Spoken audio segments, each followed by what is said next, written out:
Alright, so in this video we're going to introduce the concept of the DC-DC converter.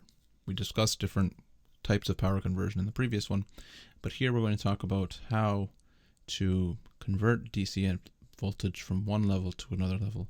And this is obviously useful between any two DC networks, right? So instead of categorizing a bunch of different ways that you can do this, we're going to first develop a fundamental concept as to how this can be done, and then we'll look at different ways to do it in different converter topologies. So we can start with the simplest general topology that we can kind of have, and the simplest way that you can convert DC voltage from one level to another is with something like this. So you have a switch here that opens and closes, you have a resistor here, you have a voltage here, V1, you have a voltage here, V2. You can call this switch S, I suppose. And we're going to imagine that this switch opens and closes with a period of T. Okay, and so if we were to imagine for a second what the circuit looks like under these two conditions, when it's open and closed, that is, we'll see very quickly that we can come up with very simple explanation as to what's going on here. So let's imagine that the switch is closed during this small portion, and then we'll imagine that for this portion it's open, and of course this is T, and then it repeats after that. So during this time we're saying that the switch is closed, so S is closed here. So if S is closed, then, and we're plotting here V2, if S is closed, what that means is that this voltage V1 will appear across V2. So this voltage here will be V1. V2 will be V1. Right? Right. Then, once the switch is opened, this voltage drops to 0, and it will remain 0 until the cycle repeats. And it will continue like that. But what you'll notice is this square wave, as every other square wave does, that is above 0, that is not centered about 0, will have a average that is something like this. And this average we're going to call V2 with a sort of bar over it, and we'll use that over bar or over line, whatever you want to call it, to signify that this is an average value. So the average of V2 is non-zero. And the average of V2 depends on V1, obviously, but what it also depends on, and it depends on this substantially, is this sort of on time that we see here. So this time that this pulse is high significantly contributes to this V2 average. And what we do is we define that on time as dt. And dt, well, I guess we can say that on, we can call it t on. You can call this entire time here, we can call this t on. So that's the on time. And the on time is defined as, so t on is defined as d times t. And d we call the duty ratio, or sometimes it's called the duty cycle, whichever one you want to call it. And the duty cycle is essentially a measure of the fraction of the period in which the switch is active. So if the switch is active for 20% of the period, then t is 0.2. So 0.2 times t gives you 20% of the period. And so this here we see is the simplest DC-DC converter you can come up with. But there's a very big problem with this converter in that it's not very practical, because yes, you have a DC component here, but you can't use this anywhere. You can't connect this to your phone and charge your battery, because most, if not all, applications require a stable voltage at the output. There's very few things. You could probably generate some heat with this, maybe boil some water, or if you're feeling cold in the winter or something, you can switch some transistors and get some heat, I guess. I don't know. But for the most part, this is practically useless. So you need a better way to do this. But the overall concept is the same. You have switching, you have some average, and this average is usable. So if we can come up with some way to do this in a better, more practical manner, we'll have made our very first DC-DC converter. I mean, besides this sort of issue of not being able to use this, there's lots of switching, there's a lot of ripples here. This is about as bad as it gets for a harmonic situation. It's a square wave. I mean, it's the most sort of polluted type of waveform you can think of. So So let's take a look now at this thing from a more like a more conceptual point of view. We looked at a sort of example as to how we can achieve this, but let's look at this from a standpoint that is purely fundamental, theoretical, conceptual, and then let's build up from that. So let's imagine we have here a DC to DC converter. Okay, and this DC to DC converter is going to have VI equals, let's say, 200 volts, and we're going to have VO equals 150 volts. And you're going to have some current IO equaling 20 amps, and you're going to have some current II equaling 15 amps. Okay? Okay. We're assuming here everything is DC. So II is DC, IO is DC, VI is DC, VO is DC. This is pure, perfect DC. This is our converter, obviously. This is our converter. Our converter, according to the numbers that I've written here, needs to provide a transformation of 50 volts. It needs to be able to withstand a drop of 50 volts. And it needs to be able to provide a shunt path for a current of 5 amps. And how do I get those numbers? I literally just look at the difference between the two. So I see that there's 200 volts here and there's 150 volts here. That means somewhere inside there, you must drop 50 volts. And then for the current, I see this is 15 and I see this is 20, meaning somewhere inside there, I need to get 5 amps more somehow. So if I were to conceptualize this in a more circuit-oriented type of thing, you would see that we can achieve something like this using a situation as follows. So maybe we do something like this, where we have one element here and another element here. And again, this is the simplest way that I can manage to achieve what it is I'm trying to achieve. I'm going to call this element 1 and I'll call this element 2. Okay, and we said here we have VI is 200 volts, and here we have VO is 150 volts, and here we have IO is 20 amps, and here we have II equaling 15 amps, and that's what that is there. Okay, now if we just look at this, we can kind of reason and we can determine a couple of the requirements that we have. The first requirement is that this here needs to have 50 volts of a drop across. So this element needs to be able to drop 50 volts. Otherwise, there's no way this will ever equal 150. Again, this is the simplest way we can do this. We can do this in a bunch of different ways, but this is the simplest. And the second thing that we see is, if this is 15 amps and that's 20 amps, that means this here needs to be able to provide 5 amps there. So if that's 15 coming in here and that's 20 going out there, then this has to be 5. So this is what we need to have happen, right? Now again, we're assuming everything here is lossless. We don't deal with resistors in power electronics unless it's for very specific stuff. As mentioned before, resistors are bad. They just dissipate heat for the most part. So our converters are always assumed to be lossless unless we're trying to model some type of loss or unless the resistor serves some purpose, as we'll see later on down the road. So this element that can withstand a non-zero average voltage and a non-zero average current without dissipating any energy is a switch, right? Because again, this is a non-zero average, but I don't want it to dissipate any energy because you can't, again, this, we're assuming this is lossless. It is lossless. According to power in and power out, they are equal, right? So 15 times 200, and then 20 times 150. The thing should be lossless. To ensure that that happens, the only way you can ensure that that happens is if elements 1 and 2 are both switches.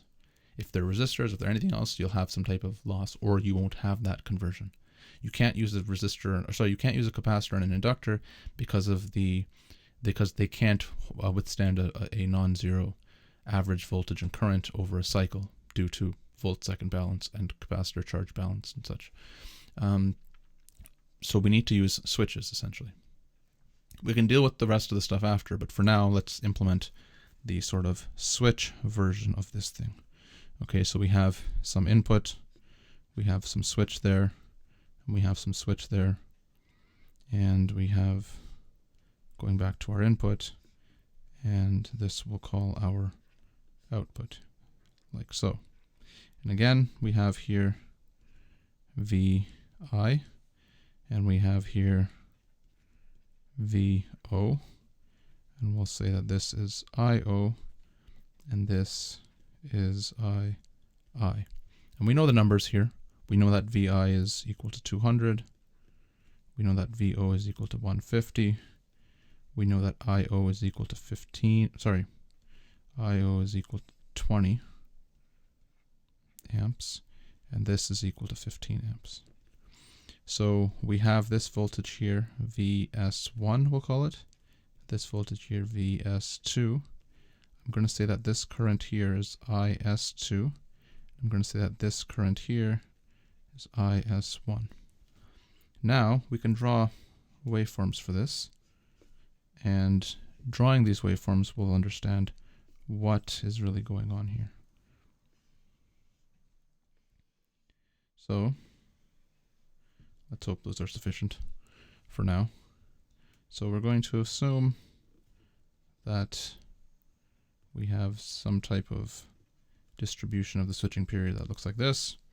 We're going to say that this is t, and that's from 0 to t, obviously, and that's dt according to what we just established above. We're going to call this Vs1, we're going to call this Is1, Vs2, and then Is2. So there is a condition here that we should establish, and that's that switch 1, this is switch 1, and this is switch 2, can never be on or off at the same time.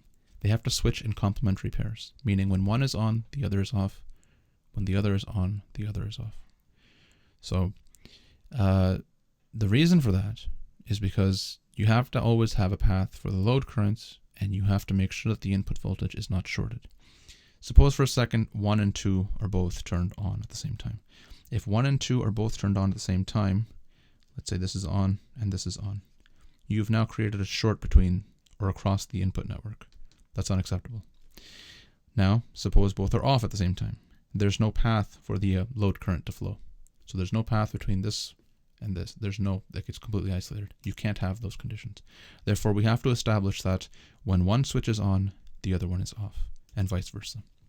So what that tells us is when Vs1 is on from 0 to dt, an on switch has a voltage of 0. That means Vs2 has to be on. So Vs2 has to be on.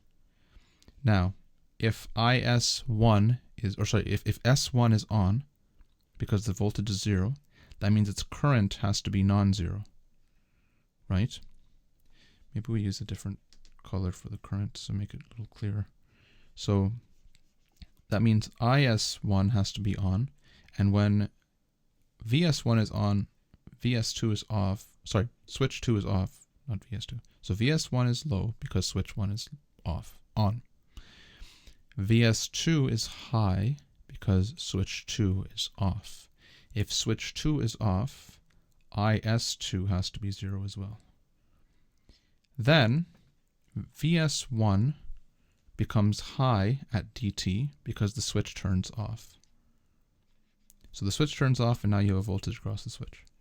And then it goes back down to 0, and it continues periodically, as periodic switches do.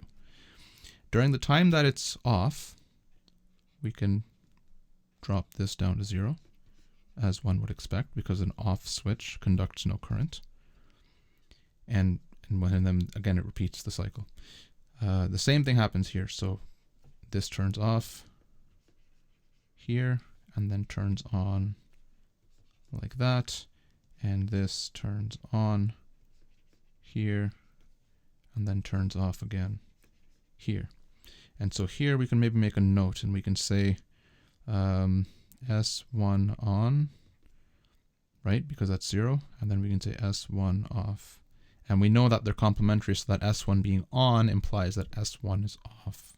And that always has to be true. And that's what these waveforms tell us. So if we look at this, this is 200 volts, right? And if we look at this, I'll probably have to draw this on this side here. This is 20 this is 20 amps. And VS2, this is 200 volts.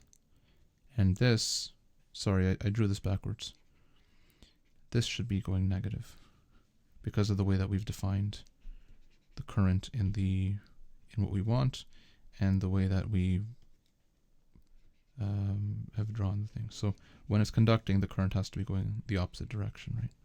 So this should be negative 20 amps.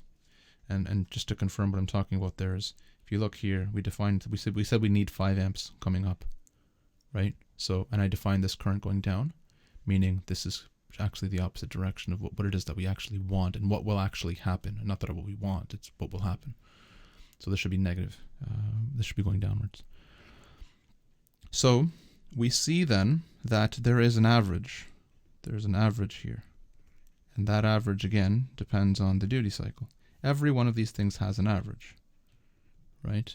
So the averages, I mean, will be, this is not to scale, but there's an average everywhere that we see all of this stuff. And so based on these waveforms here, we can actually develop some fairly simple mathematical relationships. We see that S1 and S2 are on for dt and 1 minus dt, right? So if this time is 0 to dt, then that means this thing between here is 1 minus d times t, right? So S1, the voltage, the average voltage across S1, Vs1, is equal to 1 minus d times Vi. And Vs2's average, how am I getting that, right? So if you look at this voltage, the average voltage over one period here is just what this area is under this this rectangle part here. So that's 1 minus d times Vi, which is 200. And Vs2 is the opposite of that. So it's d, which is from this 0 to d here. It's this non-zero portion. Because once it's 0, the average there's 0. It doesn't matter. So this part here is giving rise to an average voltage. And that part we can define as d times Vi. So we see that in this case, the average of the output, so the average voltage of the output is equal to the average of Vs2, right? And so if we see that, let's say the average of VO is equal to the average of Vs2, and we want that to be 150. So we want 150. What does that mean? That tells us that 150 equals d times Vi, meaning if we set the duty cycle to be, well, we know what Vi is. I shouldn't write it like that. We know that this is 200. That means that d should equal 150 over 200, which is 0.75. That means that if I switch this pair of switches with a 75% duty cycle, then I will ensure that the output gets 150 volts, when the input is 200 volts. Okay, so this is a sort of, we call this a voltage conversion ratio to this type of relationship that we've established, but we'll look into that more later, like what the input and the output is. It's kind of like a gain of the converter you can think about, right? So then what we'll see again is we have to verify. We made some assumptions here. We have to verify if these assumptions are true, right? So we said that, well, you need our switch to drop 50 volts, right? When we go back to our initial assumption of what we were doing here, we said that this element, the series element, should drop 50 volts. So if we want this to drop 50 volts, I mean, this kind of suggests that we achieved that, but the way to actually find out if we achieved that is we check what Vs1 average is equal to. This should be 1 minus 0.75, which is 0.25, times 200. And so this is 0.25 times 200, which is indeed 50 volts, meaning we've achieved what it is that we wanted, right? Now, similarly, we can look at these waveforms and we can figure out what the relationship between the currents is, right? So you see from the currents that IS2 is equal to the input current minus the output current, right? So why don't we write that down? So if we look at the average of IS2, is the average of the input current minus IO. IO we know is already DC, so we're not going to call it any, and I guess this should technically be IS1, we can call it. So why don't we call this IS1 average, right? Minus whatever this IO is here. And that, if we look at the waveforms here, we'll see that it's equal to minus 1 minus D times IO. Okay, so where do you get that? You get that from this 1 minus D, then you have the II minus the IO, right? So the II is this here. IS1 is technically the input current. So we see that II minus, or IS1 minus IO, we can call it, whichever one you want to take, it really doesn't make a difference. 1 minus D times IO, and you'll see that this is equal to minus 5 amps. And this being minus 5 here is actually 5 amps upwards here, which is exactly what we wanted here in our initial conceptualization of what the converter should do, right? So we've established here that by controlling the duty cycle, we can control the averages of the inputs and the outputs. Now, what we can do with this situation is very little, because again, we're assuming these are perfect DC inputs and outputs, which never happens. So you can't just magically impose these conditions. You have to somehow actually verify that they exist. So what we're going to do is we're going to imagine that the input voltage has no ripple currents, right? Because that's fine, we can make that assumption. But we have to be okay with the fact that the input current will have ripples. There's no way we can get around that. Why? Because the input current is dependent on this switch. So as I open and close this switch, there's going to be ripples here. So I have to do something about that. Or I have to deal with it, or I have to live with it. There's something, there's a sort of, there's an intrinsic sort of inherent assumption that we have to kind of get around here. So we assume that the input voltage has no ripples, and but we know that the input current does. The same is true for the output voltage and the output current. Well, again, kind of the same, but we can make a different assumption. So the output voltage ripple will depend on this switching here. But we can imagine that this current is constant, right? So essentially we have a constant input voltage, constant output current, ripple on the input current, ripple on the output voltage. This is a fact of life. We can't get around it. Because this is switching, this is going to go between 0 and 150. So there's no way you can get around that. So we're going to kind of live with that, and we're going to model that.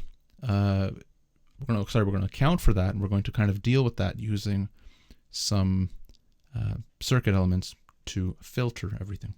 So the simplest way we can implement this converter we just kind of analyzed and designed is as follows. We put a capacitor at the input to deal with the current ripples. We have your switch here. We put our second switch there. And then at the output, we put the inductor to deal with the ripples at the output, and to kind of match the assumptions that we have. So this is an L, this is a C, this we can call this V1, we can call this V2, and again, the reason I'm writing these as lowercase now, lowercase usually implies that we're dealing with AC values, is because we're assuming that there is some ripple, right? But one thing that's convenient here is that if you have a sufficiently large L and C, then you will have constant voltages and currents. So the assumptions that we made will hold true, and the ripples will be very small to the point where you can probably ignore them. You can make these filters more elaborate. This L and C doesn't have to be an L and C. It can be a network of filters, but again, simplest case, and the main functions of what these L's and C's are doing doesn't change. The C at the input is trying to have a constant as possible current, and the L at the output is trying to have a as constant as possible voltage and current at the output. So we're trying to stabilize everything to make it all DC, because as we saw here, this is not very stable, but we want it to be stable. So we apply these filters here. So the next and the sort of ultimate or the climax, I guess, of this video and this concept is the practical application of the simplest the practical application of the simplest possible DC-DC converter. And what we'll do is we'll take this type of situation and we'll simplify it. We'll simplify it because we know these two switches have to switch in a certain way. Remember, S1's on, S2 has to be off. S2 is on, S1 has to be off. That we can kind of replace with a single switch, and then we can kind of reconfigure things a little bit to create what is referred to as the canonical switching cell, meaning it is the simplest, it is like the switching cell of all switching cells. So what does this switching cell of all switching cells look like? You have here a switch, and we call this there's a specific name for the switch, but the name escapes me at the moment. For now, we'll just call it a switch because it is, at the end of the day, a switch. And you have essentially a cell that looks something like this.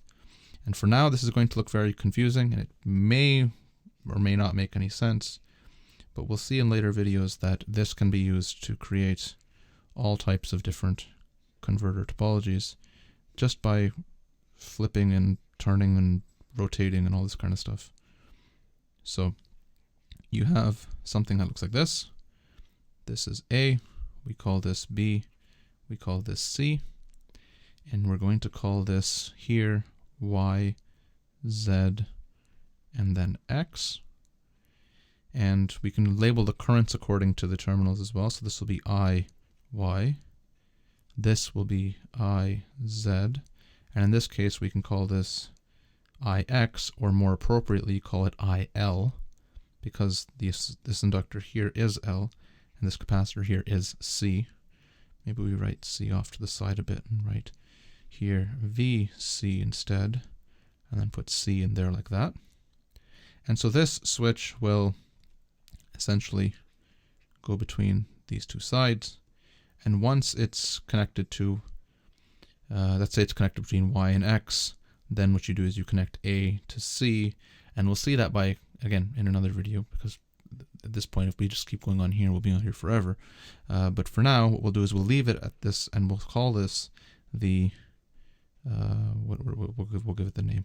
This is called the canonical switching cell. And so you'll see that this switching cell is the basic building block for all high-frequency switching converters. The only thing that changes here is the external network. This cell in the middle stays the same. So what changes is what's connected to A, B, and C. This thing in the middle itself does not change. And so you'll see that, we'll see again that there's a couple of different ways to connect it. One of them ends up being redundant, and so we end up using two main variations. Although there are three different terminals, so you would assume that there's three ways to connect it. There's really only two ways to connect it, because A and B are symmetric, right? So we see that A and B are just connected to different sides of the capacitor, but that doesn't really change anything. So what we've done in this video is established what it is that our DC-DC converter should do. We looked at a very poor DC-DC converter, but we saw that it illustrates the concept.